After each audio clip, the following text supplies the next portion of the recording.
Haris adalah seorang penjual es kelapa. Di lapaknya banyak yang membeli es kelapa di tempatnya karena harga yang lebih murah dan isinya lebih banyak dari tempat lain.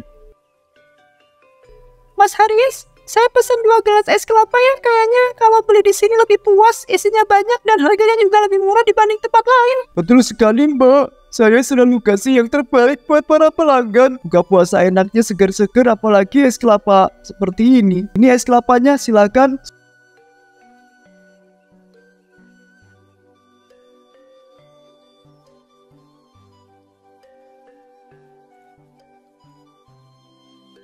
Semoga puas dengan rasanya ya, Mbak. Wah, ini sih isinya banyak banget, Mas. Terima kasih ya, pasti bakalan sering di sini deh. Mas Haris, saya juga pesan 4 bungkus ya buat keluarga di rumah. Lagi pengen yang segar-segar buat buka puasa nanti. Siap, Mas. 4 gelas ya. Memang es kelapa ini, Pak, pilihan yang terbaik buat berbuka.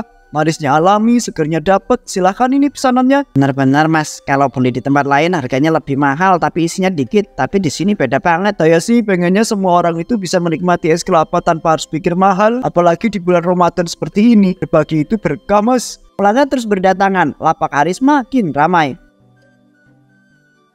Wah, sukses besar nih lapak es kelapanya ya. Gimana, laris manis ya, Nak? Alhamdulillah, Bu. Rezeki bulan puasa banyak yang nyari minuman segar buat berbuka. Ini aja antriannya nggak berhenti dari tadi, Bu. Pantesan aja laris, harganya lebih murah tapi porsinya lebih banyak. Siapa yang nggak mau? Ya begitulah, Bu. Rezeki itu bukan cuma soal untung besar, tapi juga soal berkah dan berbagi. Selama pelanggan puas dan bisa menikmati, saya juga ikut senang. Kalau gitu saya pesen deh.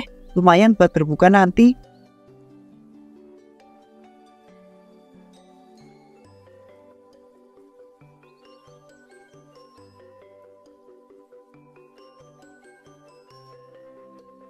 Namun rupanya Haris berbuat curang. Ia menuangkan sirup rasa kelapa ke dalam wadah besar, mencampurkannya dengan air kelapa dan es batu yang memastikan tampilannya menyerupai es kelapa asli.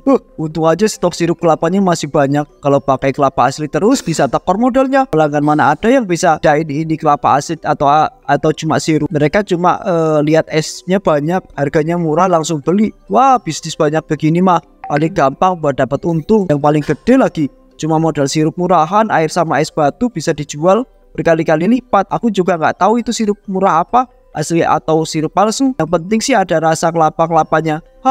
Untung berlipat-lipat tanpa keluar modal gede. Pinter banget aku ini ya. Hal licik itu kemudian diketahui oleh temannya yang juga bekerja di tempat usaha Haris yang bernama Fahrul. Hai, aku mau ngomong sesuatu. Aku udah lama lihat cara kamu itu bikin es kelapa, dan jujur aku itu nggak setuju sama cara kamu itu. Pelanggan percaya kalau mereka itu beli es kelapa asli, tapi yang mereka dapat cuma sirup campur air. Ini nggak bener, Har. Farul, kamu itu sadar gak sih kalau kamu itu cuma kerja di sini? Aku yang punya usaha ini, aku yang atur semuanya. Kamu itu nggak usah sok suci deh, nggak usah ikut campur urusan bisnis aku. Har, ini bukan soal bisnis aja, ini soal kejujuran. Kita jual sesuatu yang sesuai dengan yang kita sampaikan ke para pelanggan.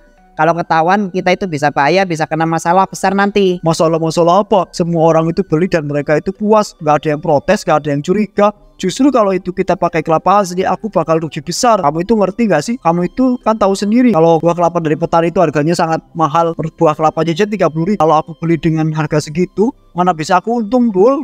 Aku ngerti kamu itu mau untung, Har. Tapi kalau caranya licik kayak gini, ini sama aja menipu. Aku cuma bilang, coba pikir ulang, apa kamu itu mau rezeki yang kamu dapat itu hasil dari menipu orang? Dengerin aku ya, Rul. Kalau kamu itu gak suka caraku, kamu bebas keluar dari sini. Aku itu gak butuh orang yang suka ikut campur urusan bisnis orang lain.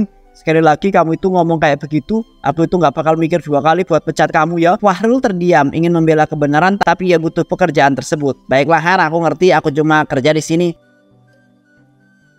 Di sore harinya, dagangan es kelapa milik Haris sudah laku keras dan laris manis. Dia senang karena mendapatkan uang yang banyak. Wah, luar biasa ya hari ini. Dagangan kita habis total. Gak nyangka kita bisa secepat ini ludesnya. Lihat nih, uangnya tebal banget. Ini baru namanya bisnis yang cerdas. Ya, habis semua. Tapi Har, apa kamu itu gak kepikiran kalau pelanggan kita itu suatu saat bakal sadar? Gimana kalau ada yang curiga sama keaslian es kelapa ini? Selama pelanggan puas, buat apa kita khawatir? Mereka nggak bakal tahu. Bedanya yang penting kita tetap dapat untung besar. Kita itu bilang ini es kelapa asli, tapi sebenarnya cuma air sirup sama es batu. Ini namanya nipu, bukannya bisnis itu, Har. Jujur. Baru kamu itu polos banget ya. Dunia bisnis itu gak sebersih yang kamu bayangkan. Kalau mau sukses kita harus pintar-pintar cari celah. Ini namanya strategi. Kamu mau sukses kan? Mau dapat uang lebih banyak. Bukan itu, Har. Aku itu cuma takut kalau nanti ada yang tahu rezeki yang kita dapat dari cara yang begini gak berkah. Apa kamu itu gak takut kalau nanti ada akibatnya? Udah gak usah banyak omong. Ini gajimu buat hari ini lebih dari biasanya karena dagangan kita itu laris manis. Harusnya kamu itu bahagia, bukan justru nanya yang aneh-aneh.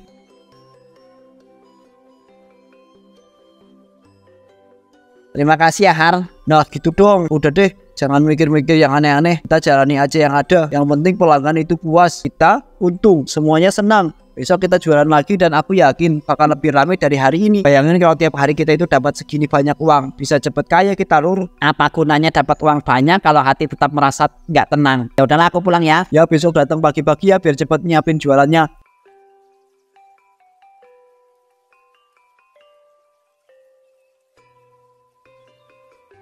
Keesokan harinya si Haris kembali berjualan dibantu oleh pekerjanya si Fahrul dan dagangannya laris seperti biasanya.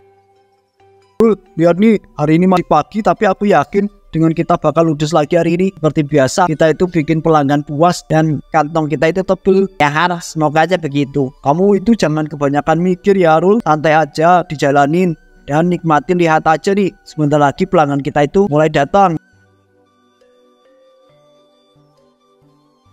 Tak lama kemudian satu persatu para pelanggan mulai berdatangan. Mas Haris, seperti biasa saya pesen 2 ya Mas. Es kelapanya di sini tuh paling segar dibanding tempat lain. Harganya juga murah. Siap Mbak, 2 es kelapa datang, dijamin tetap segar dan mantap buat buka puasa nanti. Mas Haris ini nih jago banget nih bikin para pelanggan betah. Tapi hari ini pasti antri panjang. Saya juga pesen 4 ya buat keluarga di rumah. Siap Mbak, 4 untuk Masnya ya. Kalau beli banyak, tandanya es kelapa kita itu emang juara. Sampai kapan ini bisa bertahan ya? Namun salah satu pelanggan ibu-ibu bertanya kepada Herman, kenapa es kelapanya di tempatnya tidak ada daging kelapanya? Mas Haris, saya mau tanya dong, kok es kelapanya yang Mas jual itu tidak ada daging kelapanya ya? Biasanya kalau saya beli di tempat lain, ada serutan kelapanya dikit. Tapi ini cuma air sama es aja. Oh gitu ya Bu, emang kelapanya yang saya pakai itu yang beda, kelapanya lebih muda. Jadi yang diambil cuma airnya aja, makanya kelihatan lebih bening dan rasanya lebih manis. Oh ya udah deh Mas, yang penting segar dan murah. Lagian buat buka puasa nanti pasti enak kalau dingin begini. Betul Bu, yang penting puas dan segar buat buka nanti ya. Ibu itu akhirnya pergi dengan es kelapanya. Ya Allah, setiap hari kita bohongi para pelanggan. Mereka percaya ini kelapa asli, padahal cuma sirup. Kenapa aku masih bertahan di sini ya? Di sore harinya setelah selesai berjualan, Haris yang tengah menghitung keuntungan memanggil Fahrul untuk bayaran seperti biasanya. Rul, sini Rul. Dagangan kita laris kayak kemarin. Aku udah bilang kan strategi bisnis yang cerdas itu penting. Gak perlu modal besar tapi bisa untung besar berkali-kali lipat. Haris, aku itu udah cukup lihat semua ini ya. Aku udah nggak bisa berpura-pura lagi. Aku udah coba ingatkan kamu berkali-kali, tapi kamu itu nggak mau sadar. Sampai kapan kamu mau terus jualan kayak begini? Hah? Sampai kapan kita itu nipu orang-orang? Wah Rul, kamu ini mulai lagi ya. Ini bisnis semua orang di dunia ini cari untung. Kamu pikir semua pedagang itu di luar sana selalu jujur? Jangan naif Rul. Kalau kita itu nggak pinter, kita itu bakal kalah sama persaingan. Aku nggak mau jadi orang bodoh yang membuang-buang waktu. Haris, uang yang kamu dapatkan itu bukan uang yang halal. Apa kamu itu nggak takut suatu saat nanti semuanya berbalik? Aku nggak mau ya jadi bagian dari ini lagi. Aku nggak mau rezeki datang dari menipu orang. Udah lalu, ini gajimu hari ini, ambil aja. Jangan banyak ngomong ya. Hidup tuh butuh uang, bukan ngomong kosong soal kejujuran. Maaf ya Haris, aku nggak bisa lagi. Aku berhenti mulai sekarang. Aku nggak mau bekerja di sini lagi. Aku nggak bisa terus-terusan menerus hidup dengan menipu orang. Apa? Kamu mau keluar gara-gara omong kosong soal kejujuran? Kalau kamu itu pikir di luar sana gampang cari kerja apa? Kamu pikir ada tempat yang lebih baik daripada di sini? Lebih baik aku itu susah cari kerja tapi hidup dengan hati tenang daripada terus dapat uang banyak yang tapi merasa bersalah setiap hari. Aku pamit ya, Har. Semoga kamu sadar sebelum semuanya terlambat. Fahrul kembali berbalik dan melangkah pergi. Bodoh, dia bodoh kalau meninggalkan kesempatan besar ini. Lihat aja nanti aku itu bakal makin sukses tanpa dia.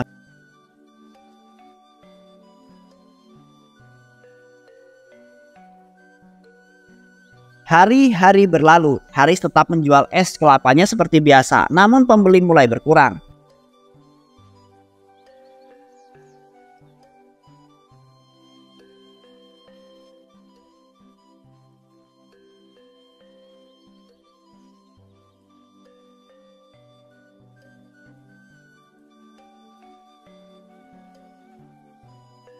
Kenapa ya? Biasanya jam segini orang-orang udah pada antri buat beli es kelapa. Sekarang kok sepi begini? Apa karena mereka itu udah bosen atau ada yang jual lebih murah? Ini nggak bisa dibiarkan terus-terusan begini. Bisa kita rugi dong. Padahal kemarin-kemarin jualan itu gampang banget. Apa mungkin baru ada hubungannya sama ini? Nggak mungkin lah. Dia cuma pekerja biasa. Apa kita harus kasih promo? Aku ganti pakai kelapa asli aja lah.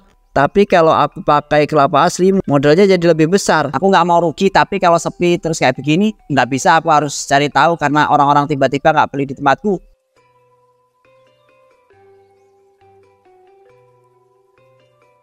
Karena tak kunjung habis, Haris kemudian pulang ke rumahnya. Namun saat itu dalam perjalanan, seorang penjual lain mulai dikunjungi oleh para pelanggan.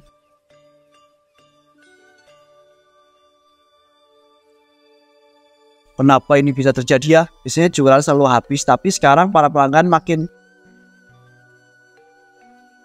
Sejak kapan ada penjual es teh kelapa di sini ya? Jangan bilang mereka itu jual es teh kelapa asli.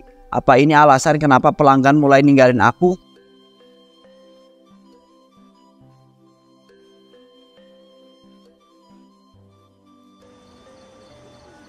Namun orang-orang mulai menyadari bahwa es kelapa milik Haris berbeda dengan yang lain. Isu bahwa ia hanya menjual sirup kelapa mulai tersebar.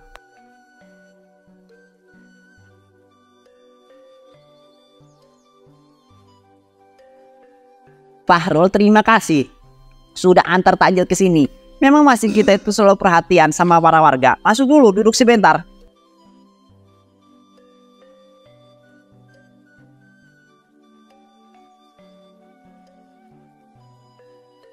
Pak, aku tadi ke pasar dengan kabar kurang enak soal jualan es kelapa si Haris. Katanya es kelapanya itu cuma air sirup, nggak ada kelapanya sama sekali. Banyak pelanggan mulai sadar dan berhenti beli. Bener nggak sih Pak? Ya Bu, aku juga dengar dari beberapa para warga. Katanya pas beli di tempat lain es kelapanya bener ada daging kelapanya, tapi tempat Haris kok nggak ada. Mulai banyak yang curiga dan ngomongin soal tersebut. Fahrul yang duduk di samping mereka hanya bisa diam. Aku sudah menduga ini bakal terjadi, tapi tetap saja rasanya berat. Lihat ini semua terjadi pada Haris. Aku udah coba mengingatkan dia, tapi ya dia nggak mau dengar. Sekarang satu persatu pelanggan mulai sadar apa yang bisa aku lakukan. Aku nggak mungkin buka mulut, tapi aku juga nggak bisa menahan diri kecewa. Padahal aku dulu juga sering beli di tempat Haris. Harganya memang murah, tapi kalau pernyataan bukan es kelapa asli ya rugi juga. Saya kasihan sama orang-orang yang udah tertipu. Ini bulan Ramadan, seharusnya kita itu jualan dengan jujur. Saya sih nggak mau buruk sangka ya, tapi kalau ini benar, Haris bisa kehilangan semua para pelanggannya. Orang-orang itu nggak bakal percaya, apalagi sama kamu Haris. Aku harap Haris sadar sebelum semuanya terlambat, tapi kalau dia tetap keras kepala ya nggak ada yang bisa mendolong dia lagi. Aku udah lepas tangan, keputusan ada di dirinya sendiri. Semoga aja Haris cepat sadar ya Pak. Rezeki berkah itu datangnya dari kejujuran. Kalau dia terus begini lama-lama bisa bangkrut sendiri.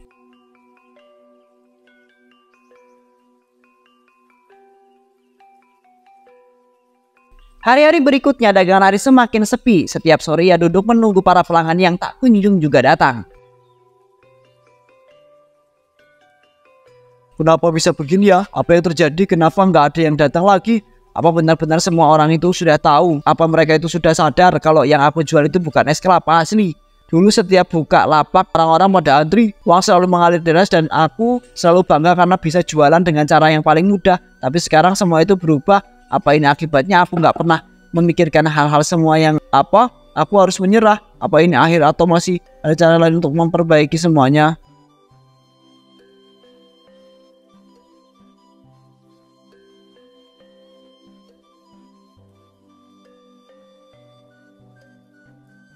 Karena tidak laku-laku dan masih sepi saja, akhirnya Haris pun pulang dengan sangat lesu. Malam itu Haris bermenung di teras rumah, merenungkan apa yang telah terjadi. Kenapa sih tiba-tiba orang-orang itu berhenti beli di tempatku? Padahal dulu mereka itu suka banget harga lebih murah, porsinya banyak, dan mereka selalu puas. Ini pasti cuma kebetulan. Mungkin mereka lagi cari variasi lain yang nggak mungkin karena mereka jual sendiri, atau mungkin ada beberapa sengaja yang menjatuhkanku. Pesaing baru itu siapa yang mereka penyebar gosip supaya pelanggan itu pergi dariku ya? Aku nggak salah kan? Aku cuma jualan seperti pedagang yang lainnya. Kalau ada yang nggak suka ya itu urusan mereka. Aku nggak bakal menyerah, besok aku pasti jualan lagi.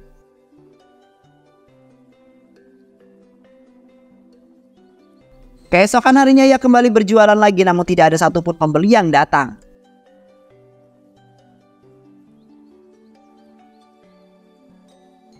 Mungkin masih kebagian. Biasanya orang-orang mulai ramai mendekati waktu sore. Aku harus bersabar, pasti mereka bakal datang.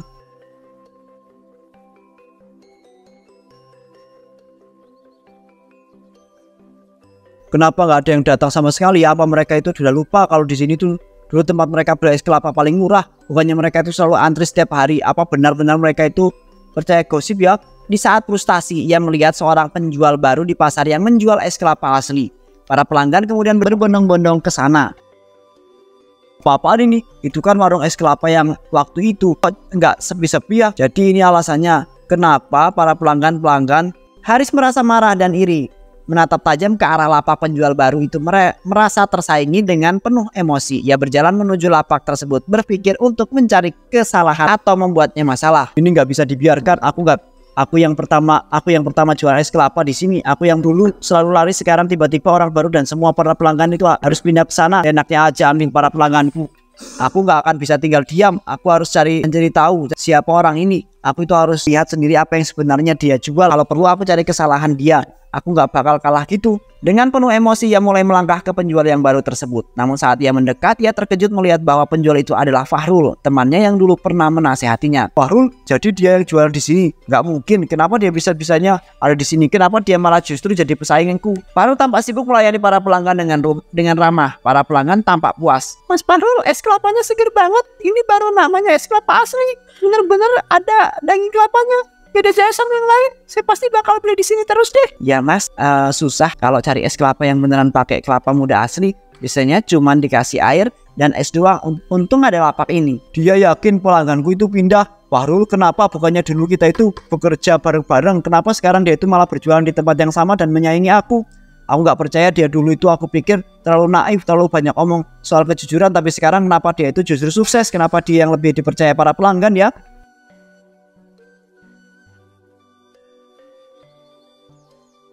Hari berlalu dan Haris akhirnya menutup lapaknya untuk selama-lamanya. Ia tidak punya cukup uang untuk membeli kelapa asli dan sudah kehilangan semua para pelanggan. Sudah berapa hari aku itu begini, setiap hari aku itu datang, setiap hari aku itu menunggu, tapi nggak ada yang datang. Para pelanggan itu sudah benar-benar pergi. Mereka nggak bakal balik lagi. Aku itu nggak punya pilihan lain. Aku nggak punya cukup uang buat mulai lagi, dan aku mulai.